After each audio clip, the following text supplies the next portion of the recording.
First up, I want to talk about Lula da Silva. You are most likely from an English-speaking country if you're listening to this, but this man.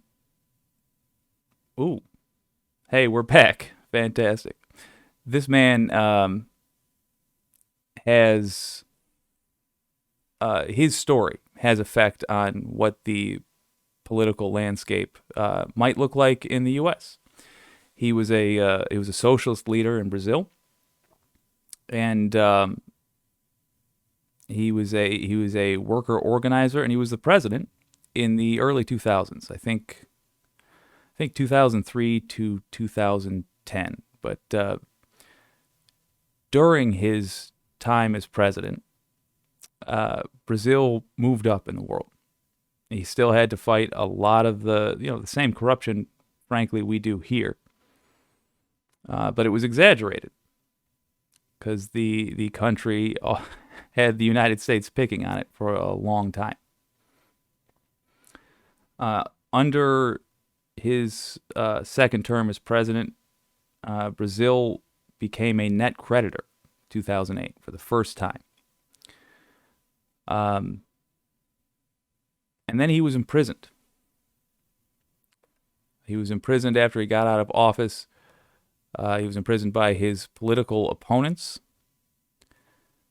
And that began something called the Free Lula movement, which I first even heard about through a man named Michael Brooks.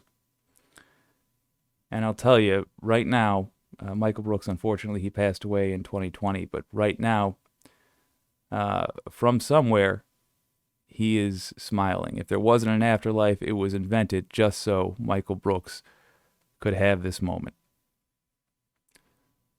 That's Lula da Silva, out of prison,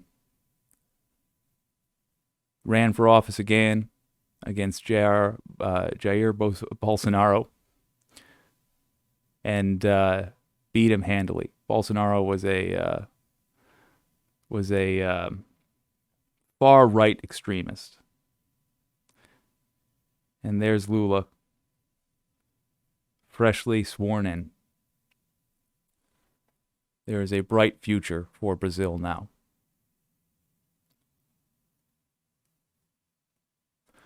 There's really no point in audio for this unless you speak Portuguese.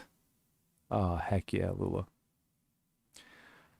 I might talk more about Lula because his story is a useful one for talking about how seemingly insurmountable change or seemingly insurmountable opposition can be overcome and lead to positive change.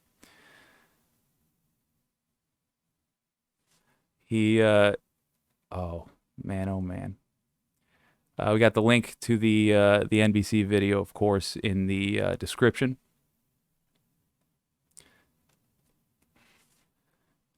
But Lula's elements of his story really echo in the U.S. For example, the turning point in his imprisonment. So he's already in prison, quite literally a political prisoner. And then telegram messages between the prosecutor and the judge were leaked and were found to, not sure how I can phrase this, allegedly show them colluding to imprison him so that he could not run again.